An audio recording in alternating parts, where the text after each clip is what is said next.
Hello, my friends. This is Michelle, Crafty Mama, and I'm here today to share something with you. I have quite a few videos actually to film, but this is the first one I wanted to share with you. I wanted to just a share with a project share, and just to show you what I've been working on. And this has actually taken me quite some time. It's taken me about a month to work on, just to get it to this stage. It's taken me about a month. It was a lot of work. Let me show you why. It's actually in my Christmas altered book, and I'm not done with it. I'm going to show you where I'm at right now, and then I will talk to you about what you can expect to see from me in the future for a while. But anyway, this is my book, and the first thing that I did was tear out pages. This was a book of it was a Twilight book. It was one of the Twilight books. It was the one that is the thickest at the back of it, at the spine. And the spine was pretty big, and that is why I chose it. Also, it's not that big of a book. Let's see how big it is. I'll tell you. It is 5 3/4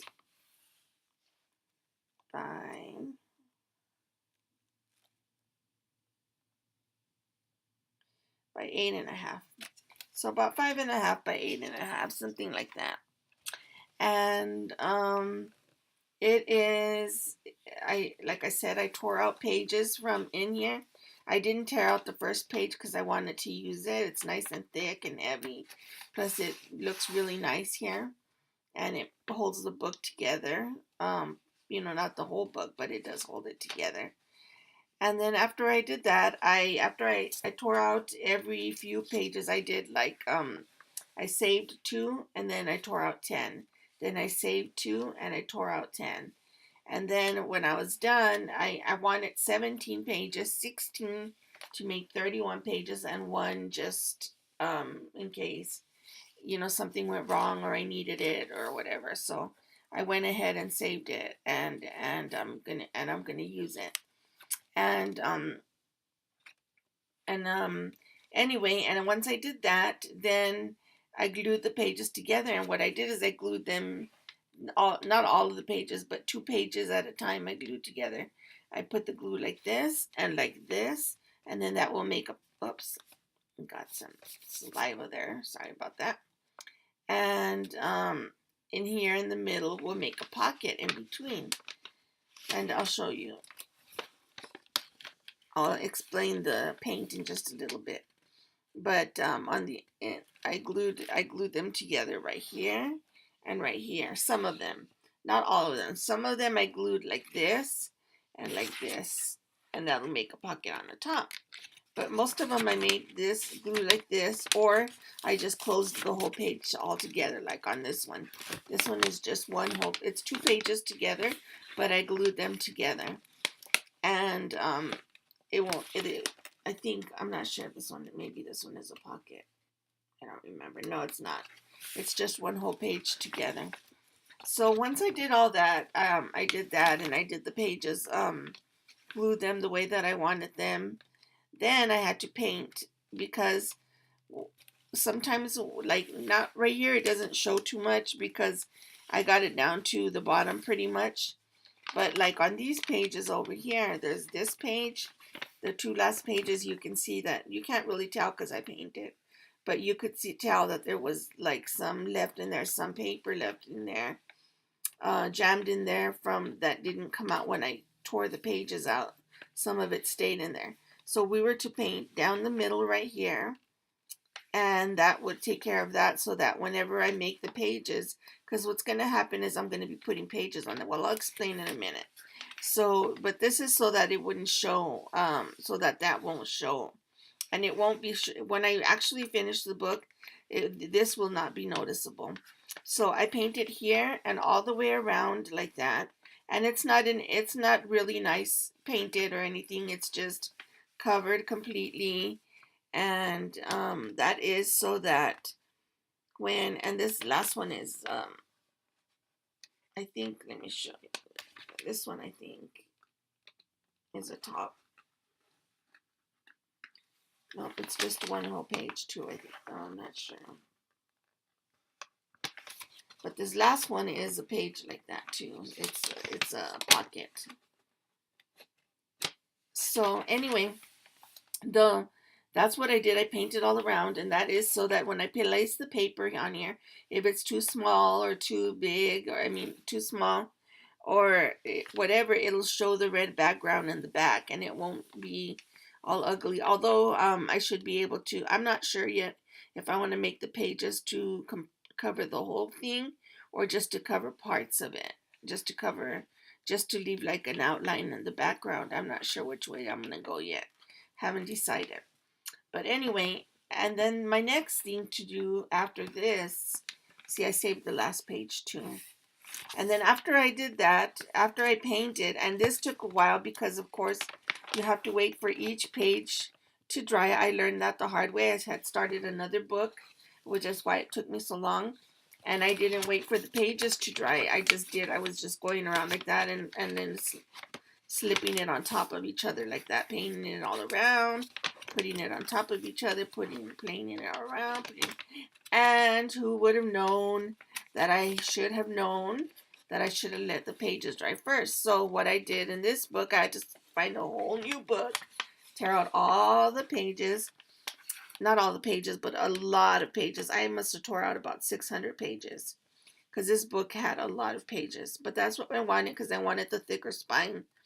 Anyway, on this one, so once I painted all around like that, then it was time, once I was able to do all that and glue all the pages again, then over here is what I did next. I put on the cover.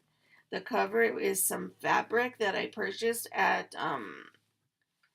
Joann's, and it's of Rudolph the Red-Nosed Reindeer, I believe. Well, I don't know if it's Rudolph. It's a little deer. I thought it was Rudolph, but it doesn't have a red nose. So I guess it's just a lot of deer because they have all different pajamas on. So they must all be different reindeer. I don't know why Rudolph isn't in there, but they are all different reindeer. Maybe because Rudolph's nose isn't always red, right?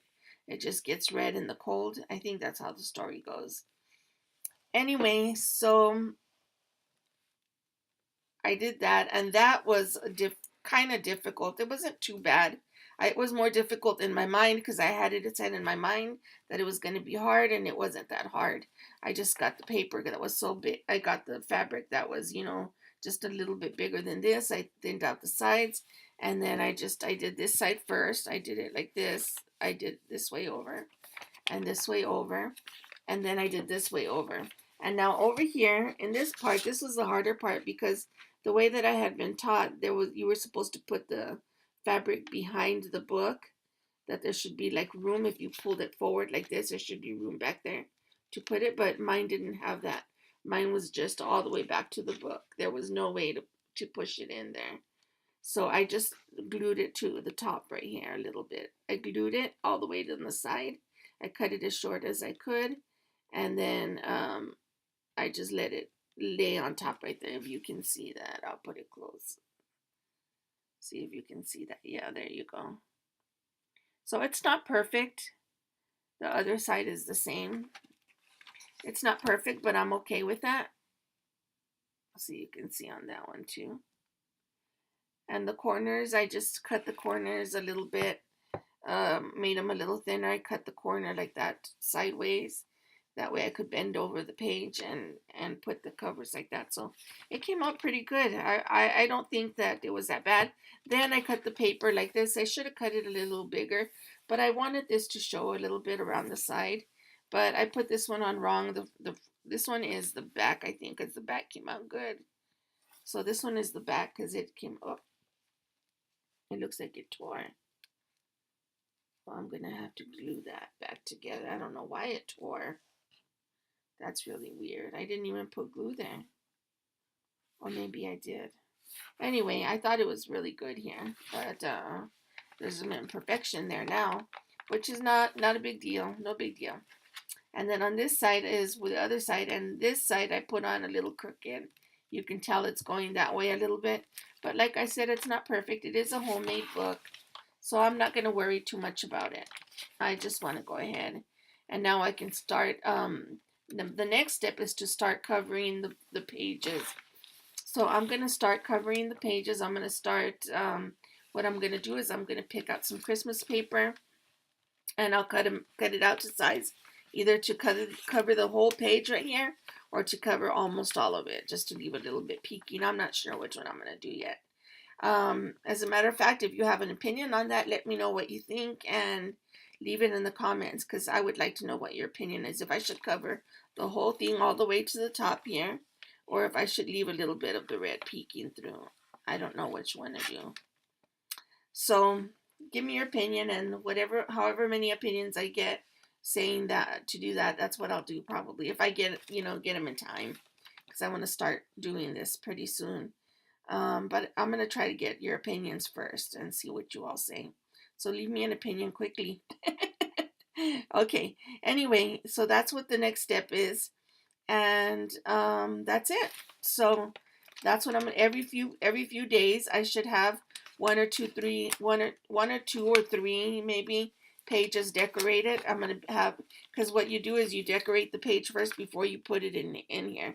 So I'll have the pages decorated, and then at the end I'll decide where I want to put them. If I want to put it here or here or here or here, I'll just have a bunch of pages collected together. So I will be showing you every few days. I will be showing you a few, 2 or 3, like I said, 1 or 2 or 3. It just depends how fast I work that day. Pages of what I did and what I've done for my book. So anyway, and hopefully that'll go well. And I will keep you updated. So anyway, thank you for coming to my channel and watching my video. And subscribe if you haven't already. And leave me a big thumbs up. I appreciate it. And like always, stay crafty, my friends. Here we go. See you in the next video.